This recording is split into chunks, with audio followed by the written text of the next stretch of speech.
52 Jahre, Im- und Export. In seinem Magen finden sich Diamanten im Wert von über 500.000 Euro. Die Kommissare geraten in einen Dschungel aus Gier und Gewalt. Niedrig und Kurt, gleich in Sat 1.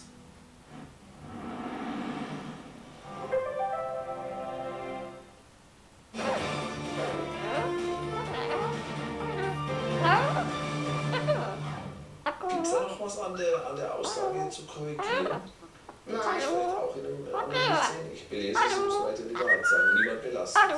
Nein, meine Mama hat kaum wieder geschrieben. Es war nicht Armin. Es tut mir leid, aber er war es einfach nicht. Okay. Haben Sie gehört? Wollen Sie dazu noch was sagen? Ja.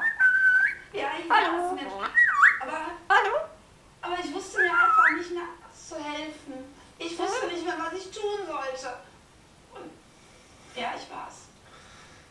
Wir wollten Mandy doch nur beschützen, ja. Und es ist uns einfach nichts eingefallen. Und dann waren wir verzweifelt an diesem Abend und ja, dann haben wir uns halt überlegt, dass wir dem Armin was in die Schuhe schieben, dass der in den Knast muss und das Ganze regelt sich von alleine, wenn er weg ist. Ja, und dann habe ich halt diese Zaunlatte gesehen und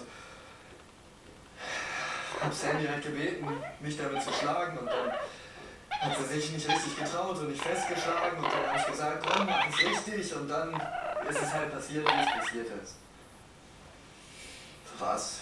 So haben Sie es aber nicht vorgestellt. Haben Sie sich vorgestellt, dass Ihnen die Knochen gebrochen werden?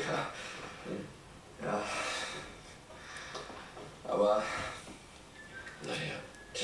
Noch weitere Fragen, weitere Anträge. Danke. Sie bleiben unvereidigt, dürfen auch bitte hinten Platz nehmen. Auch die Mandy Reuters bleibt unvereidigt.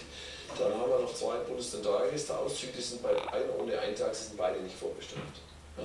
Noch weitere Anträge, irgendwelche Erklärungen, dann schließe ich die Beweisaufnahme, Herr Staatsanwalt, bitte. Muss Gericht, Frau Verteidigerin, Herr Verteidiger, ich glaube den beiden Angeklagten, dass sie verzweifelt waren, sie um die Tochter gesorgt haben und nicht wussten, was sie tun sollen. Aber die beiden Angeklagten können auch gerne mir glauben, dass ich trotzdem für die Tat kein Verständnis bereit bin aufzubringen. Wir haben es ja erlebt, ne? Die Frau Schütz hat ja nüchterne Worte gebracht und die haben der Zeugin hier, der Tochter, die Augen geöffnet. Jetzt hat sie Schluss gemacht. Was lernen wir daraus? Das Zauberwort heißt reden. Ne? Und wenn Ihnen das nicht gelingt, Frau Reuters, reden mit der Tochter.